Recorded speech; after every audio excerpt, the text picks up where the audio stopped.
Op het filmpje zie je voornamelijk mannelijke vluchtelingen aankomen, maar op Lesbos en andere plekken komen ook veel vrouwen en kinderen aan. Zij leven daar in erbarmelijke omstandigheden en daarom heeft Stichting Christian Refugee Relief een actie opgestart om materiaal zoals luiers en dergelijke in te zamelen. En zij zullen dan naar deze mensen worden gebracht. Dit is Zakaria, mijn vriend. En die gaat de vragen stellen. We gaan een kort interviewtje doen. En daar kunnen jullie nu naar kijken. Wat drijft jou om een zamelbond te zijn voor mensen in nood? Ik heb het van dichtbij meegemaakt wat het is voor een mens om in zo'n erbarmelijke situatie in een vluchtelingenkamp te verblijven. Je moet er ook niet aan denken dat je geen luiers hebt voor je kindje. Of tijdens je menstruatie geen hygiëneproducten. Dat is gewoon heel erg. Waarom zamelen jullie specifiek deze producten in? Omdat er een heel groot gebrek aan is in de vluchtelingenkampen.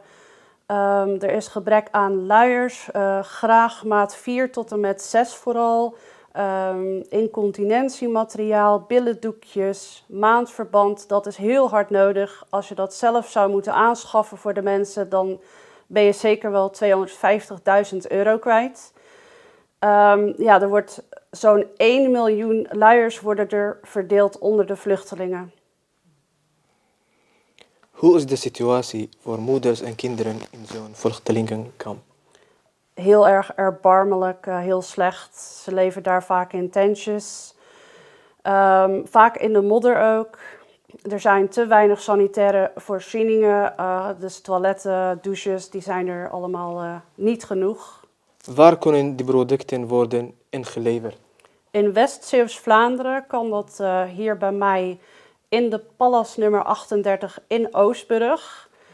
Dat is wel op bepaalde tijden, maandag en woensdag van 7 tot 8 uur.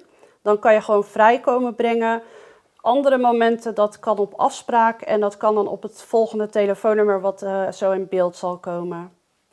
Dat kan vanaf 1 november tot en met 30 november. Je kan daarvoor ook nog op de website kijken, want er zijn natuurlijk veel meer inleverpunten. Ook in Zeeuws-Vlaanderen zijn er nog een paar. Daarvoor kan je even op de website kijken, ook voor meer informatie. Kan er ook geld gedoneerd worden? Dat kan zeker. Dan kopen de mensen zelf de luiers in van de stichting. Dat kan op een rekeningnummer wat later nog getoond zal worden. Ik hoop dat u ons wilt steunen. Misschien heeft u thuis nog wat in huis liggen wat niet meer gebruikt wordt. Dan is dat heel welkom om te komen doneren. Graag wel alleen maar dichte verpakkingen en dat is vanwege de hygiëne. En geen herbruikbare luiers of menstruatieondergoed, dat soort dingen. Dat kunnen ze gewoon niet gebruiken in zo'n vluchtelingenkamp helaas. Op het volgende adres kunt u het komen inleveren. Dat komt zo meteen in beeld. En ja, hartelijk dank voor uw aandacht.